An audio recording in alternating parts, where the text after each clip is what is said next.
Chancellor Angela, once again I want to extend a very warm welcome to you and your team to Dublin. As we all know, we meet regularly at European Council meetings and EPP summits, but it was a really good opportunity for us to have a lengthy discussion one-to-one and also with our teams, which we haven't really had the chance to do since I was last in Berlin. And I know that the job of being Taoiseach is a really busy job, and every hour counts, and I can only imagine that being Chancellor of Germany must mean you're 7 times as busy I am. So I really appreciate that you've taken half a day out of your schedule to come here to Dublin and to talk to us at such an important time for the future of Ireland and the future of the European Union. We had a very extensive discussion across a wide range of issues, but of course the major focus was Brexit.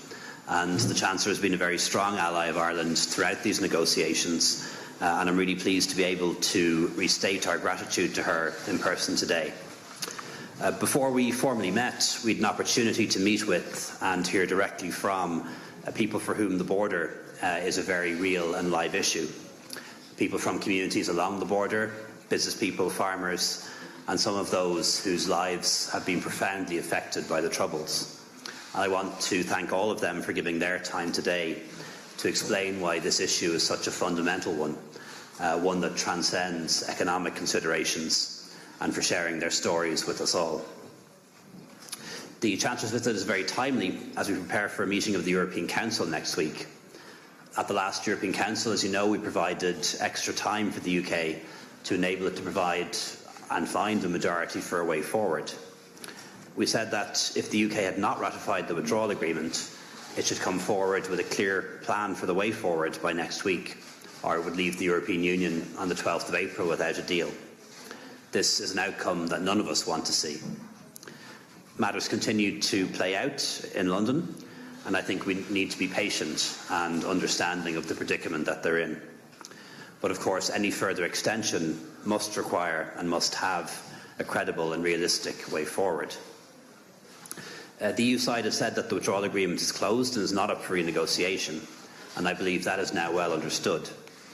It's a compromise in itself and represents a fair and balanced outcome after 2 years of negotiations agreed by 28 governments. However, we've also always said that should the United Kingdom change its red lines, that we'd be prepared to amend the political declaration on the future relationship to reflect that. Both Ireland and Germany want to have a future relationship with the United Kingdom, which is close and comprehensive and as deep as possible. And we'd like to see the withdrawal agreement ratified so that we can begin the negotiations on a new economic and security partnership without further delay. However, there is very little time left, and we have to prepare ourselves for all outcomes. With that in mind, we discussed planning at European and domestic level for no deal, including how we can work together to meet our twin objectives of protecting the Good Friday Agreement, on which peace in Ireland is based, and also protecting the integrity of the European single market and the customs union, on which our economic model is founded. And I welcome the Chancellor's continued understanding and support for the challenges that we face. And if it arises, it'll be a shared challenge for Ireland and the European Union.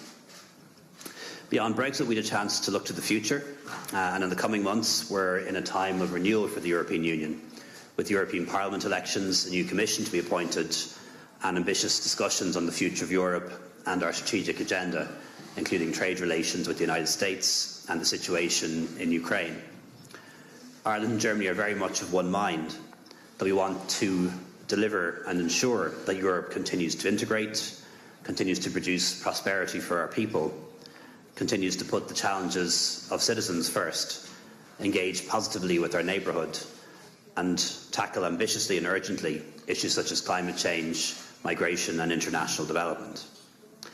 We also had a brief opportunity to take stock of bilateral relations between Ireland and Germany, which are very good, indeed are flourishing. And as you know, later this year we'll open a new consulate in the city of Frankfurt, in addition to our embassy in Berlin, as part of our initiative to double the impact of Ireland's global footprint.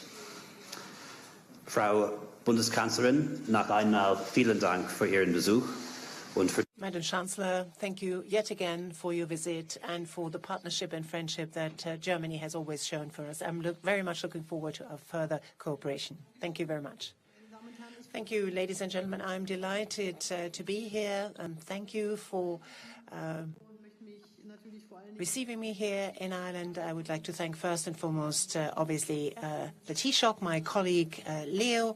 Thank you very much also for receiving me in this in Family, this mansion that has a very proud tradition.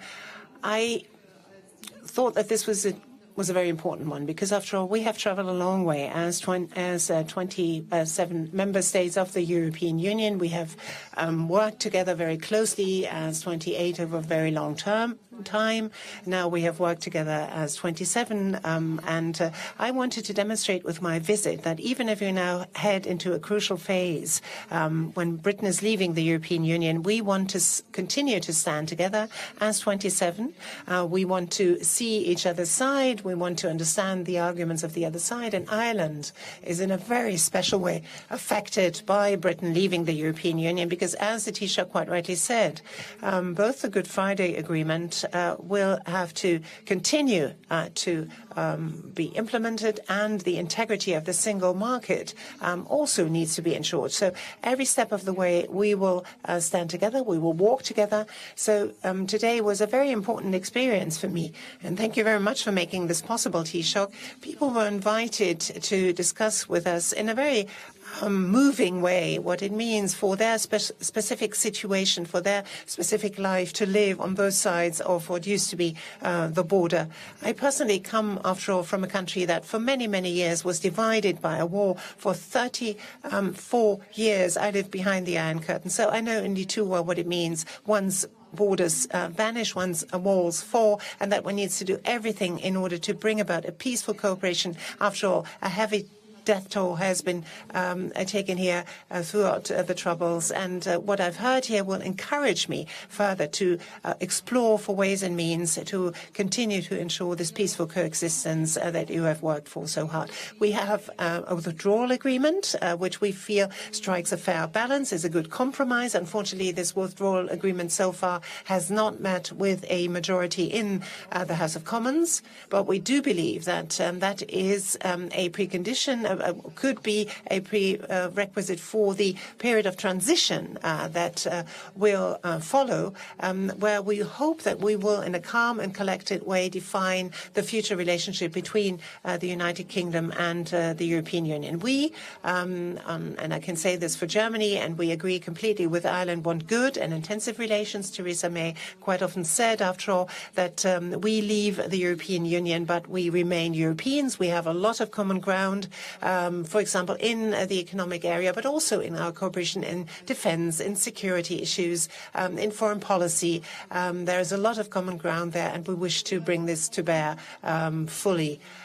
So we do hope that the intensive discussions that are ongoing in London will lead to a situation by next Wednesday, where we have a special council meeting, where Prime Minister Theresa May will have something to table to us on the basis of which we can continue to talk. We want to stand together as 27 until the very last hour. I can say this for the German side. We will do everything in order to prevent a no-deal Brexit, Britain crashing out of the European Union. But we have to do this together with Britain and with their position that they will present to us. We also said that this period of Brexit is further complicated by the fact that we shall have European elections this year. We have to prepare for those elections. We both are part of the same family of parties in the European Union. We work together very closely.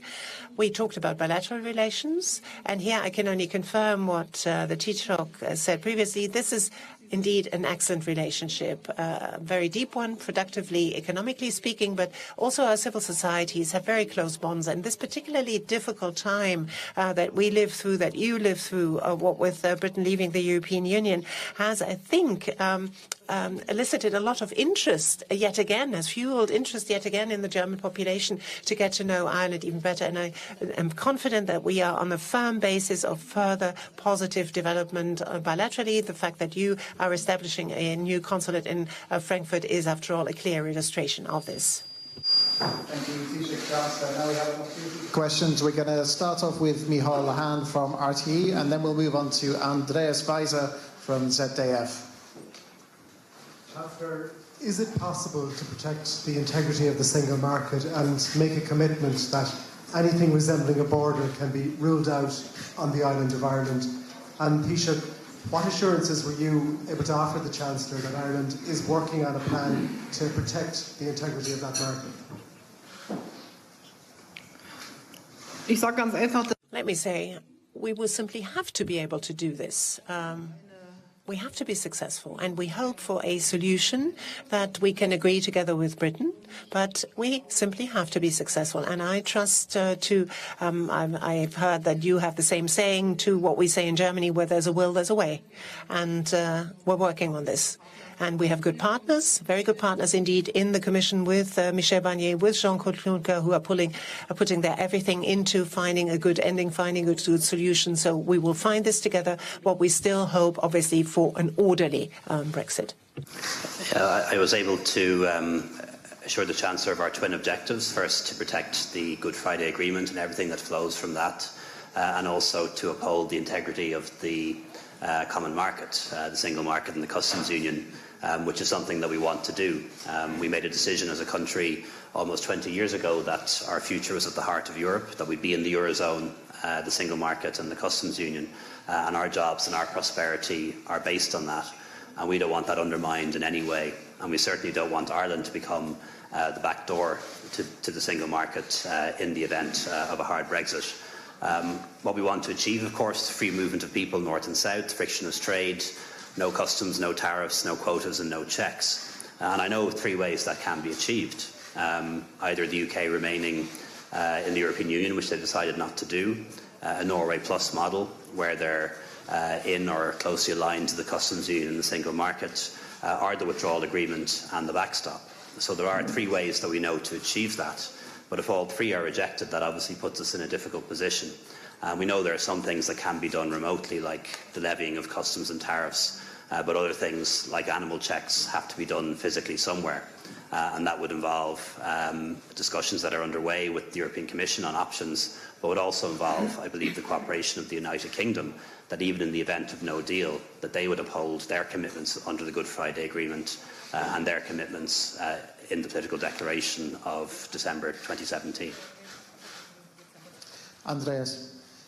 Frau Kanzlerin. Madam Chancellor Taoiseach, a question addressed to both of you.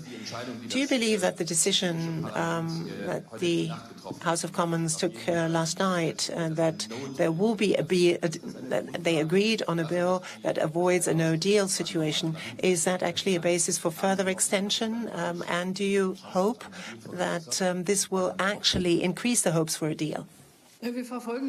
Well, obviously, we're following events in Britain with great interest and what they're discussing there. That's a very interesting decision by the House of Commons, but we will also have to wait and see what happens now on the ground and what sort of variations we shall see.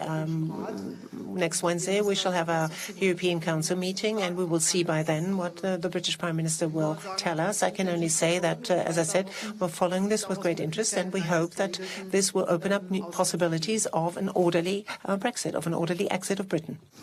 I think the decision of the House of Commons on a number of occasions now to vote against a no-deal outcome, to say very clearly that they don't want to leave without a deal, is significant because Parliament is sovereign and Parliament expresses the will of the British people, which is that they don't want to leave without a deal. And I think that's significant, and I think that is very helpful and makes an orderly Brexit much more likely. The difficulty, though, that we have as heads of government in our respective countries and heads of government across 27 member states is that ultimately governments negotiate with governments. And we've seen the House of Commons examine 12 different options and reject them all. And there is a reason why we came up with the withdrawal agreement, and that's because we went through all those options as well over the past 2 years, and we came up with a withdrawal agreement, imperfect as it is. It is one that gives us what we need in the European Union and in Ireland and doesn't breach any of the Prime Minister's red lines in her Mansion House and Lancaster House speeches. So there is a reason why the withdrawal agreement with the Irish Protocol and the backstop was born. So I'd hope at a certain point the House of Commons might come around to that. Pat Leahy, Irish Times. Thank you. Chancellor, what will happen next week if the United Kingdom has not ratified the withdrawal agreement? And what conditions should be attached to an extension if that is what Mrs May asks for next week? And to the Taoiseach, if I may, you've consistently said that there are twin objectives to keep an open border and to protect the single market. But as of the end of next week, those two objectives may be in conflict with one another. Do you have a plan yet, just over a week away from the time that it may be required? Well, over the past few days, we have seen that there is quite a lot of movement. Even in the British internal debate, there was quite a lot of movement. So as of today, I am not in a position to answer speculative questions. It's an important message, as the Taoiseach has just outlined, that there is a vast majority in the House of Commons that wants to avoid a disorderly Brexit, sort of without a deal. And this is my starting point, and we have to wait and see what happens. We cannot speculate today. I think we need to respect the debates that are ongoing in Britain right now. Yeah, to be very, very frank, we have a clear plan. If the withdrawal agreement is ratified, we know exactly what we'll do, and we'll be in a transition phase, and we'll be beginning negotiations on the future relationship, and we know already what our priorities are, and that's where we want to get to. We know what we can do in the event of an extension.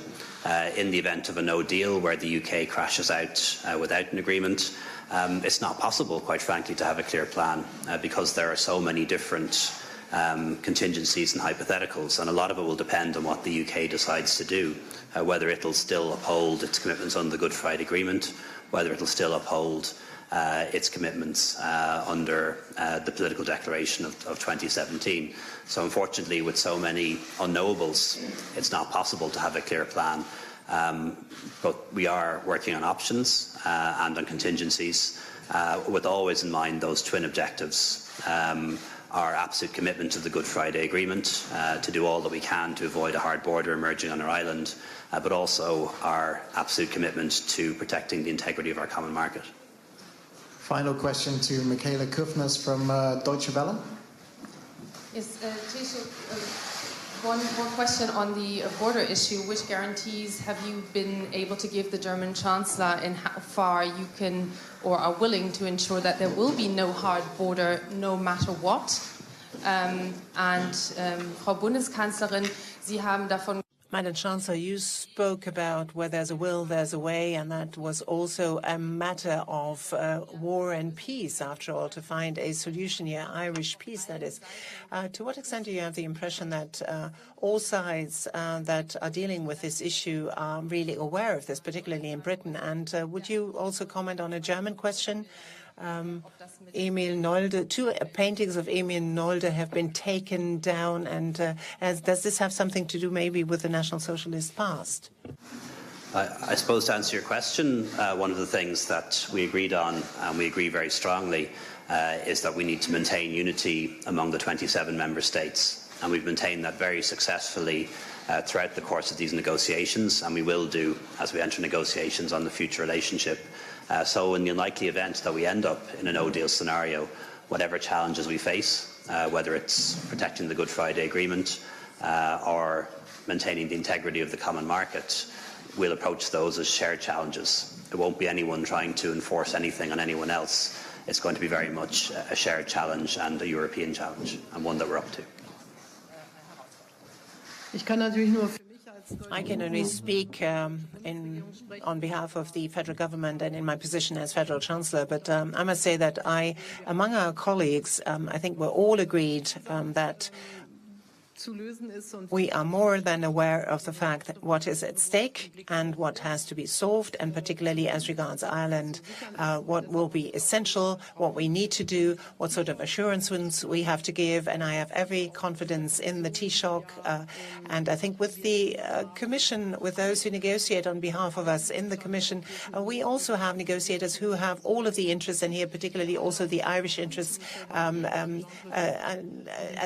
heart. And we have trust in Jean-Claude Barnier, Jean-Claude Juncker and Michel Barnier. So even if the situation is difficult, we will find a sensible solution. And we will, as regards the Nolde paintings, I can only say that the head of the Foundation of Prussian Culture, Mr. Palzinger, has asked me to hand over those two paintings, and it's, I think, a matter of course that I do this. And I think if such paintings are used and needed for an exhibition, obviously we will give them to the relevant authorities.